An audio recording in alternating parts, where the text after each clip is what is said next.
Bună tuturor! E o plăcere să văd atât de mulți oameni în sală. Lipsea cumva acest sentiment și toată energia care se creează la astfel de evenimente. Mă bucur mult de tot că putem fi din nou într-un astfel de format. Atunci când m-a rugat Cristi să vorbesc astăzi despre case study-uri Golin, m-am oprit instant cu gândul la 3 campanii care pentru noi au fost emblematice anul trecut. Și m-am gândit ce au ele în comun și mi-am dat seama că experiența creează emoție și de aici vine și titlul acestei prezentări. Dar înainte să intru efectiv în studiile de caz, hai să vedem cum creăm această experiență și deci emoție. Acum, Cristi, dacă eu apăs pe verde, zici tu că merge? Verde sus. Asta este. Bun. Cum ajungem, deci, la această experiență și la această emoție? Ajungem prin identificarea acelui insight real, puternic și relevant de consumator. Trebuie să, înainte să pornim orice fel de comunicare, trebuie să ne dăm seama ce îi motivează pe oamenii cu care noi vrem să vorbim, ce îi doare și mai ales cum poate brandul să răspundă foarte firesc la toate lucrurile astea. Cum găsim acest insight? Prin foarte mult research și sunt sigură, și am auzit și mai devreme, sunt sigură că toată lumea a vorbit astăzi despre asta, despre research, despre data, de la Desk Research, lucru manual pe toate platformele de unde poți să afli informații. Avem și noi, de exemplu, un partener de încredere pe zona asta, iSense Solution, care ne ajută cu studii de piață foarte relevante în toate domeniile și în toate industriile în care avem nevoie de informații, tot felul de tool-uri interne și așa mai departe. Important este să găsești acel insight cu care oamenii să facă click instant. Și apoi, desigur, să-l tragi în acest univers al brandului, să-l tragi în teritoriul și în zona de comunicare a brandului pe care vrei să îl promovezi. Și hai să intrăm în studiile de caz. Primul studiu de caz de astăzi este despre FIRO și dacă ar fi să-i atribui o emoție acestei campanii, clar ar fi excitement. Deși, n-ai spune, pentru că FIRO este această aplicație mobilă dedicată freelancerilor care îi ajută să își administreze tot ce înseamnă situații financiare și așa mai departe, tot ce înseamnă emitere de facturi, plată de impozite, deci un subiect foarte apetisant de tras în PR și de comunicat. FIRO s-a lansat prima dată pe piața din Ucraina și a intrat în România în 2021, adică anul trecut. Și este o aplicație mobilă, așa cum spuneam, dezvoltată de un startup austriac, se numește Creative Doc. Și noi am avut pe masă această provocare extraordinară în care trebuie să creăm excitement și bucurie în jurul unui produs de altfel destul de tehnic. Și nu doar că tehnic, dar se adresează și unui target foarte larg și heterogen. Adică vorbim despre freelanceri din absolut toate domeniile de activitate. De la IT-ști, la avocați, la artiști, oameni din toată țara care trebuie să-și gestioneze zilnic tot ce înseamnă acest work administrativ, financiar, emitere facturi, urmărirea flow-ului facturilor, completarea declarațiilor de impozit, plata impozitelor și așa mai departe. Aceasta a fost provocarea cu care noi am pornit la drum. Ce am făcut a fost să folosim în toată această comunicare zona de gamification. Așa că ideea creativă cu care noi am lansat acest brand pe piața din România a fost un escape room financiar, mobile friendly, în care practic freelancerii puteau să intre și să rezolve o serie de provocări și pentru fiecare provocare deblocată, practic ei aflau cât de simplu ar fi putut să fie lucrurile dacă ei ar fi folosit FIRO. Deci, practic, am îmbinat zona asta de gamification cu zona de storytelling, inserând într-un mod absolut natural, firesc și ușor de urmărit tot ce înseamnă beneficiile și feature-urile acestei aplicații. La nivel de rezultate, în primul rând am avut alături de noi parteneri din zona asta de influencer marketing. Unii dintre ei au convertit extraordinar de bine și e important să zicem asta. Apoi am avut o acoperire senzațională în presa de business, de financial și presa generalistă și nu în ultimul rând, ce mi se pare foarte important, este că doar prin eforturi de PR, și asta este rar, dar e important, într-o lună și jumătate de comunicare practic, noi am reușit să ajungem la 1400 de useri în aplicație. Mult peste ceea ce ei își propuseseră, deci fără performance, fără media, fără nimic de genul ăsta. Deci ăsta este excitement-ul pe care noi am reușit să îl construim în jurul unui subiect, altfel ai fi zis, foarte complicat de adus în atenția publicului. Mai departe, aș vrea să ne uităm la o campanie pentru care s-a muncit extrem de mult. Este vorba despre campania KFC și dacă trebuie să îi adaug și ei o emoție, nu pot, pentru că sunt două. Cred că aș vorbi într-o primă fază despre indignare și apoi aș vorbi despre uimire. De ce? Campania asta de Freshly Prepared pe care a lansat-o KFC s-a născut în jurul unei nevoi foarte reale de business. Și cred că o să vă fie tuturor foarte familiar contextul pe care o să-l povestesc. Suntem în această eră a social media, în această eră a empowerment-ului, în care toată lumea poate să spună ce gândește pe social media, poate să aibă opinii fundamentate, care au un fundament real sau nu, și oamenii pot alege să creadă opiniile alea fără fundamente, fără niciun fel de problemă. Ăsta este contextul în care ne aflăm, un context foarte favorabil miturilor, teoriilor conspirației, fake news-ului și așa mai departe. Ei bine, KFC se confrunta și se confruntă în continuare, nu putem să susținem că am eradicat complet această situație, cu o mitologie de brand. Dacă dai un search pe internet despre cum este pregătită mâncarea din KFC, o să găsești tot felul de lucruri, desigur. Imprimante 3D, carne care este importată din America, ulei care nu este schimbat de ani de zile și așa mai departe. Asta este mitologia de brand cu care noi a trebuit să ne înfruntăm și de la care am pornit, practic, construcția întregii campanii.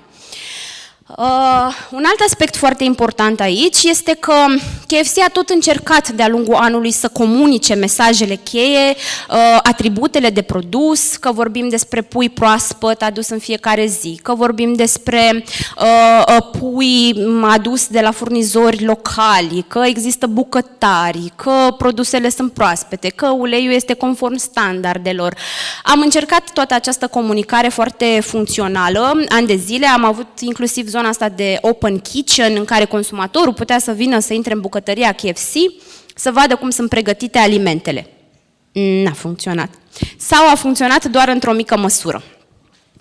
Așa că am hotărât să exploatăm această mitologie de brand. Este clar că nu poți să lupți cu ea, e foarte complicat să lupți cu ea și atunci am hotărât să ne folosim de ea ca să putem să transmitem mesajele cheie de brand. Și am pornit așa, am pornit cu un research, în primul rând cu un studiu cantitativ pe un eșantion reprezentativ la nivelul întregii țări despre mitologia de brand. Am vrut neapărat să aflăm ce cred oamenii despre KFC atunci când vorbim despre mituri. Și am aflat așa, că 8 din 10 români consideră că puiul este congelat, că 5 din 10 români consideră că puiul este adus din Kentucky, America, acolo unde a fost deschis primul KFC, că 7 din 10 români cred că carnea este pregătită de roboți în bucătărie, nu există bucătari reali și așa mai departe. Mai mult, de ziua sincerității, ne-am hotărât să folosim, ne-am hotărât să validăm, de fapt, toate aceste mituri și cu comunitatea brandului de pe Instagram. Așa că am pus o întrebare cât se poate de pe bune. Spune-ne ce mituri știi tu sau ai auzit despre KFC. Pentru că voiam să vedem dacă toate informațiile pe care noi le-am obținut din acest studiu se validau și cu oamenii care ne urmăresc în mod constant. Se validează. Ok, avem zona de research, avem zona de insight, haideți să vedem ce am făcut. Păi, o să mă întorc la acest slide. Nu o să mă întorc. E ok, rămânem aici. Am lansat această campanie absolut senzațională, în care, practic, am adus pe masă primul proiect experiment de tip mockumentary din România, în sensul în care am lansat un serial, asta a fost prima etapă din campanie. Am lansat un serial care este jumătate regizat, jumătate reality show, ca să zic așa, în care firul narrativ este ăsta. Avem personajul Alin Puiul, un fost intern de la KFC. Alin Puiu face community management pentru KFC, deci vede toate opiniile care vin din partea consumatorului. Și atunci Alin zice: cât de tare ar fi să-mi deschid un restaurant, plecând de la premisa, clientul are întotdeauna dreptate. Așa că Alin începe, odată, să caute imprimante 3D, care să poată să producă crispy strips, să caute să importe pui din Kentucky, să folosească, să caute ulei care nu a mai fost, care este folosit continuu de ani de zile și așa mai departe. Acest mockumentary, aș vrea să fac aici o paranteză, care se află pe canalul de YouTube al KFC, deci puteți să-l vedeți, are un trailer și 4 episoade și e senzațional.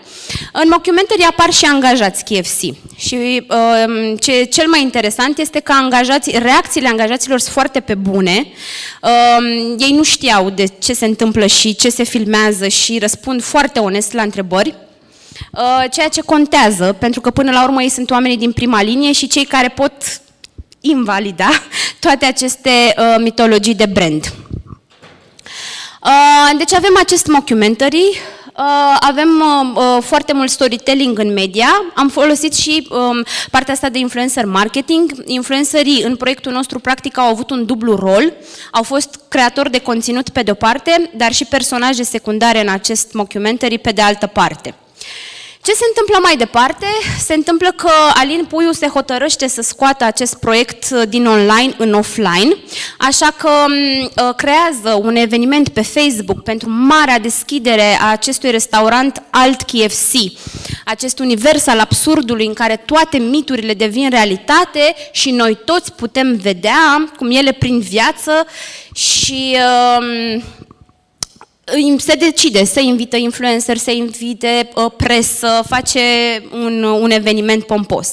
Ce se întâmplă la eveniment însă este că oamenii asistă la marea închidere acestui restaurant, care este imposibil de deschis, plecând de la premisa că clientul are întotdeauna dreptate.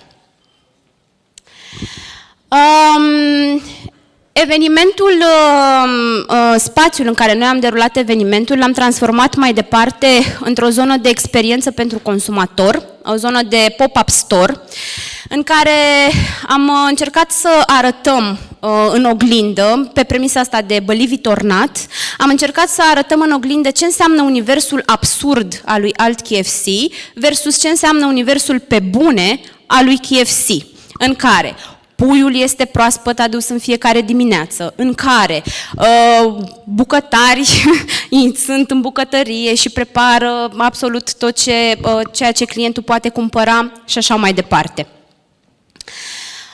La nivel de rezultate, este o campanie foarte bună. Nu avem în momentul ăsta rezultatele unui studiu de percepție în momentul ăsta, zic. Dar în jurul acestui subiect s-a iscat un hype extrem de mare, nu același pe care, repet, l-a creat comunicarea funcțională a atributelor de produs pe care noi o facem de ani de zile împreună cu cei de la KFC. De asta am vorbit la început ca emoție, am vorbit despre indignare, pentru că toată lumea a fost indignată în momentul în care s-a lansat acest Alt KFC și apoi uimire, pentru că oamenii au putut să aibă contact direct cu demontarea foarte facilă a unor mitologii de brand. Și ultima, dar nu cea din urmă, campanie despre care aș vrea să povestesc astăzi, este campania pe care am dezvoltat-o pentru Habitat for Humanity și nu am altă emoție pe care să o asociez acestei campanii în afară de empatie. Este și motivul pentru care ne-am implicat încă de la început Ăsta este vizualul campaniei pe care noi am lansat-o anul trecut. Contextul este următorul. Hai să vă povestesc așa. Habitat for Humanity, în primul rând, pentru cei care nu știu, este o organizație care construiește locuințe și care încearcă să redea speranța persoanelor aflate în situații precare sau care nu au posibilitatea de a avea un spațiu ok în care să locuiască. Am aflat cu ocazia asta că, și aici o să intru puțin în zona asta de context și de challenge, am aflat cu ocazia asta că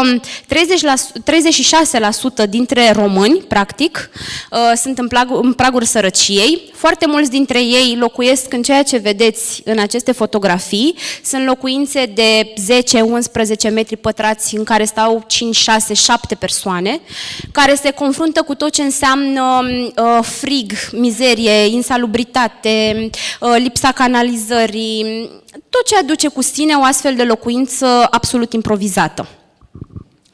Ce s-a întâmplat în pandemie, din nefericire, și cumva înțelegem, este că fiecare a început, teama și incertitudinea prin care noi toți am trecut, ne-au determinat să fim mult mai self-centric și să nu ne mai gândim neapărat la cum putem ajuta și la faptul că cei din jurul nostru au nevoie de resurse.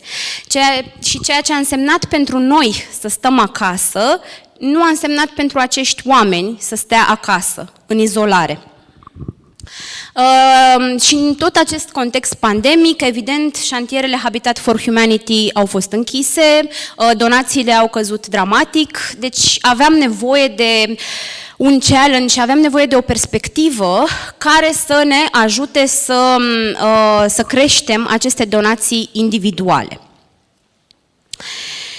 Și ne-am gândit că a povesti oamenilor despre sărăcie este foarte simplu, dar trece foarte ușor pe lângă noi, pentru că sărăcia e foarte departe. Iată, noi suntem aici, suntem în sala de la Marriott, cu aceste candelabre de cristal.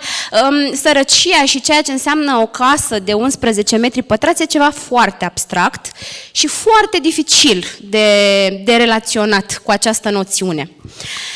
Așa că ne-am hotărât să aducem acest abstract în real și să creăm o experiență, că despre asta vorbim astăzi, prin această idee creativă care s-a numit simplu Casa Niță.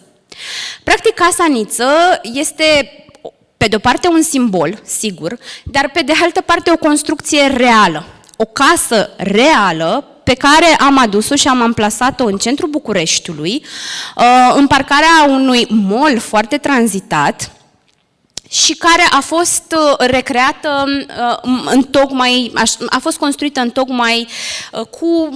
construită manual, cu materiale precare, cu pereți izolați cu hârtie și cu materiale textile, în care intrai și puteai să simți mirosul, în care intrai și puteai să simți frigul și tot ceea ce înseamnă, de fapt, o locuință de 11 metri pătrați, în care o familie cu 5 membri a locuit ani de zile.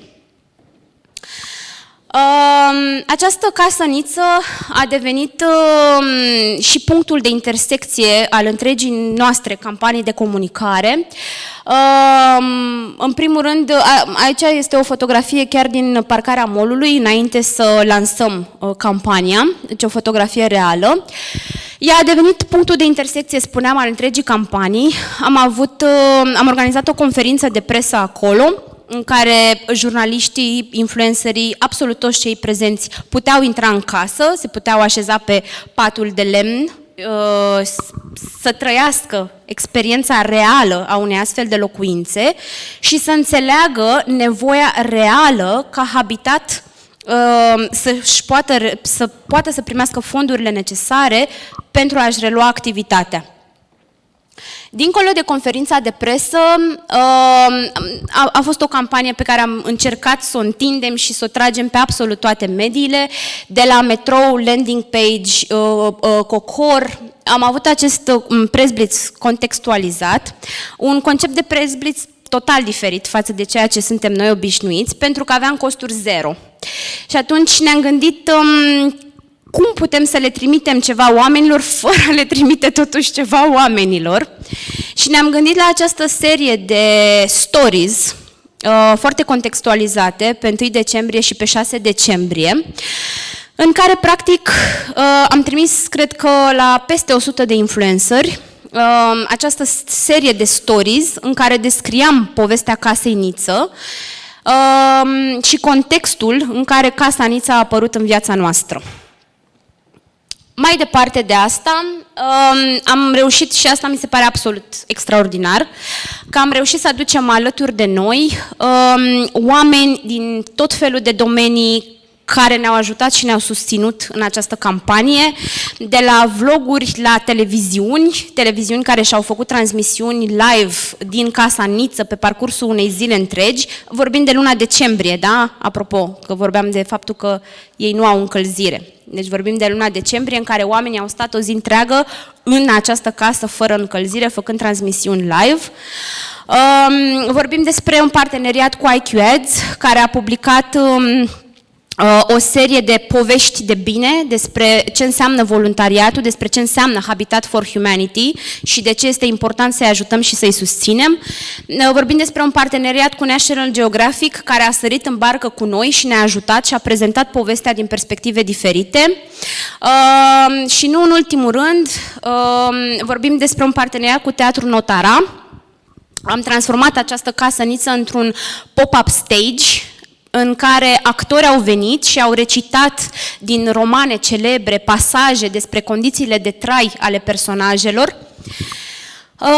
Și ultima, dar nu cea din urmă, și aici am listat foarte mulți oameni care au fost alături de noi, am listat ce am putut să listez, dar le mulțumesc tuturor pentru asta. Mulți dintre ei au venit și au stat în casă și au transmis pe Instagram și pe toate canalele lor, au venit și au trăit personal experiența casei.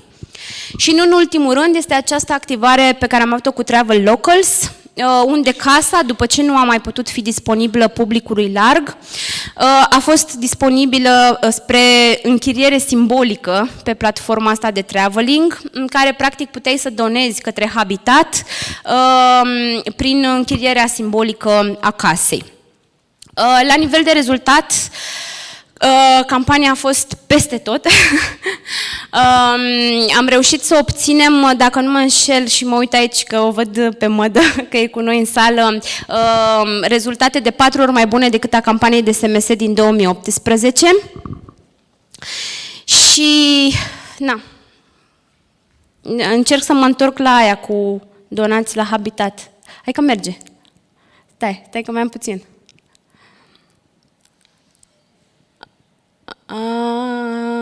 Aici. Deci trimite Habitat la 8845. Bun, cam asta a fost prezentarea mea.